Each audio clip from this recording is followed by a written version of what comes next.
Hey there, church family. This is week 19 of the E100 series. We're 1 week away from being done this series, and I hope you've stayed with us. And I hope you've continued in the Word, and that you will continue in the Word in the months to come.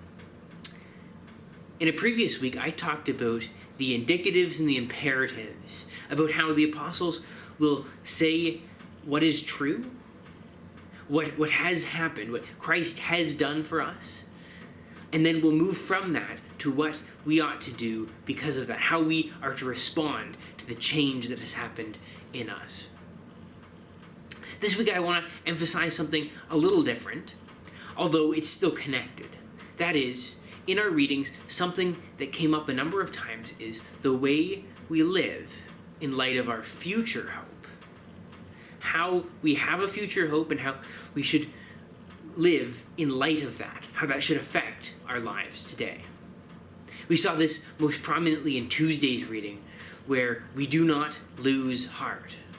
Why? Because ultimately the eternal weight of glory we look forward to.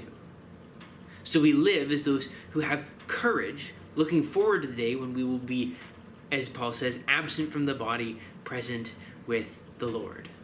We look forward to that day, and so that gives us courage now.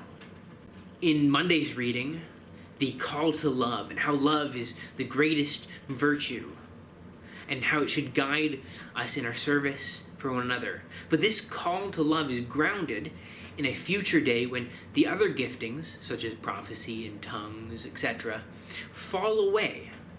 They aren't needed anymore because they will be replaced with a full knowledge of God. But in that day, love will still reign. Love, our call to love, is grounded in that future state. That's what we look forward to, so we live in light of that now. Love will reign then, so let it reign in us now. And we look forward to a day when, as Paul says, "For now we see in a mirror dimly, but then face to face. Now I know in part, then I shall know fully, even as I am fully known."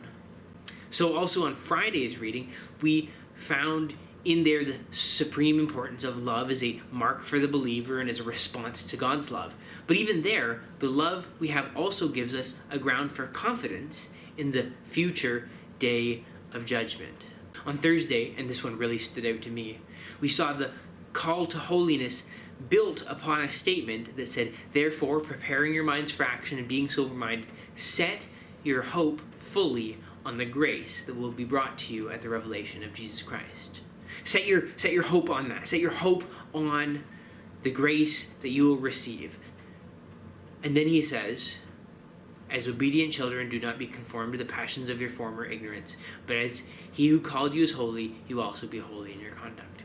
That call to holiness, that call to not let your passions, your former ignorance conform you, that call is built upon the future hope. If you have that future hope, if you set your mind on that future hope, you're going to live in light of that today.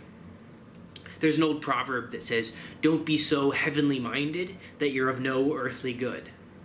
But that isn't a biblical idea. In our readings this week, we saw that setting our minds on the future hope that we have gives us confidence and provides us the grounds for holy living. If we have this future hope, it's going to show up in the way we live.